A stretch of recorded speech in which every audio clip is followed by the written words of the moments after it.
Easy rhythm reading for beginners. If learning to read rhythms has always seemed a bit intimidating, don't worry, it's much easier than it seems. The first kind of rhythm we're going to learn is the crotchet, and this is any black circle with a long stick, and we count this using the word T. T, T, T, T. The second type of rhythm we're going to learn is the quaver.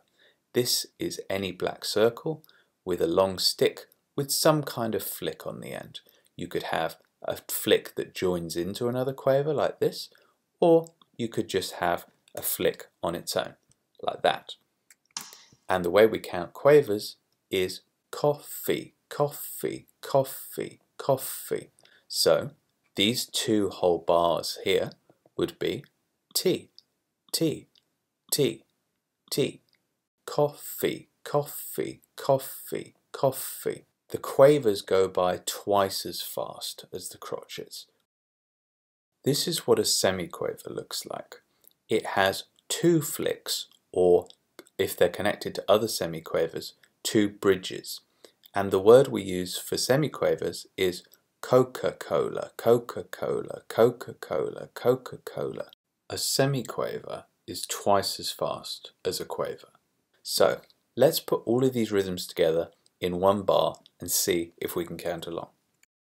To quickly recap, a crotchet is T, a quaver is coffee, and a semiquaver is Coca-Cola.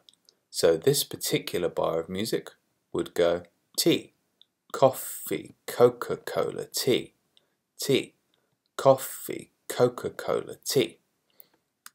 Now let's look at another example. I'll give you a second to look at this one and see if you can work it out.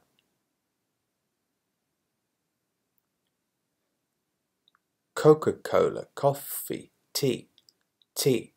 Coca-Cola, coffee, tea, tea.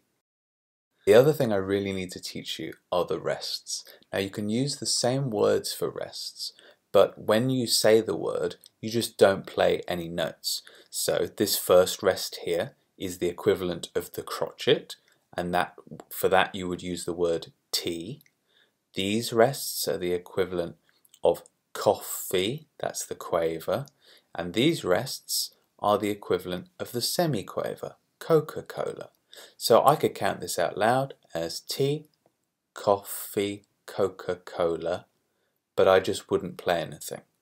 Now let's mix up the rests and the notes to see how this would look on a real piece of music.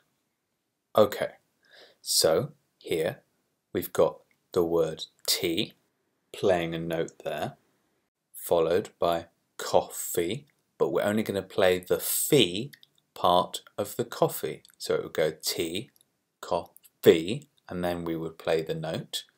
And then we've got Coca-Co, but then there's a rest there. So the la you wouldn't play a note for, and then we've got a T at the end. Tea, coffee, Coca-Cola, tea. Tea, coffee, Coca-Cola, tea. And finally, we have rhythms that have been mixed together. So you could have your own unique word for each of these mixed up rhythms, or you can just use combinations of the words that we've already learned. So for example, this first beat of music here would be Coca-Cough, because you've got Coca, two semiquavers, the start of Coca-Cola, and then a cough from coffee there, a quaver. And then you've got the opposite here, cough, coca. So this one would be coca, cough, cough, coca, would be the whole two beats. Thanks very much for watching. I hope this has been helpful to you. Please subscribe if you'd like to see more of these videos going into more complex rhythms. We'll see you in the next lesson.